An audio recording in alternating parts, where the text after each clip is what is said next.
Well, we're here at Longbow again. We're talking about the British Open. This golf course, because of the way it was designed and some of the redesign they did, has a lot of these fall-off areas where it's hard to chip, and we've got these lies here, which you're going, that's not a very good lie. Well, here's what's interesting about practicing golf. I see everybody practicing from perfect lies, but you watch the ball and it's rolling down the fairway. It's amazing how many times where it rolls off the green, it doesn't roll up onto a tuft of grass.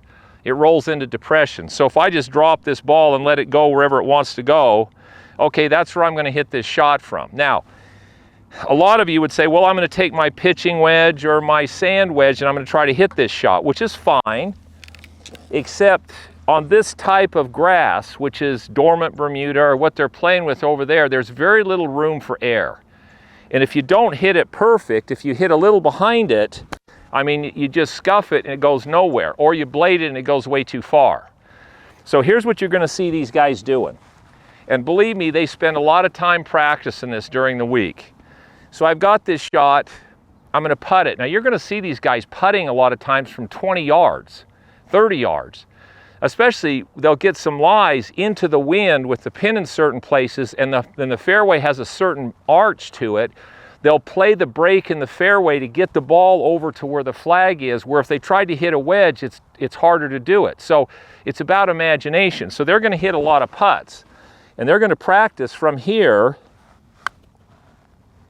practice hitting their putter and see, well, how hard do I have to hit it to get it up over the hill and down there? But see, usually your worst putt on these shots, especially tight lies, is a lot of times better than your best chip. So what's the next thing they're going to go to? Well, you're going to see them doing this. Here's a rescue. So now this thing, I mean, off pretty much any lie, it's pretty easy to hit it solid. It hits it into the hill. It gets it rolling. So even though I totally mishit that one, that's a pretty easy shot to be pretty good with. Now that one's going to be really good. You know, that one's going to end up about 8-10 feet from the hole. Okay, so it's an easy shot to hit because there's a lot of room for air. Here's the other shot you're going to see him doing. We used to call it the old bump and run. So I just let the ball roll into whatever it's going to roll into. It usually always rolls into a depression.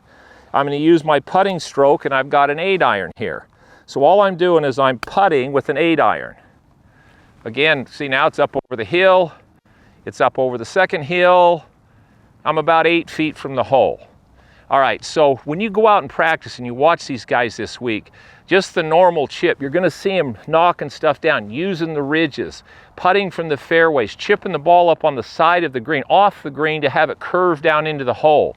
That's what makes this Scottish golf so intriguing, is the imagination it takes to play well.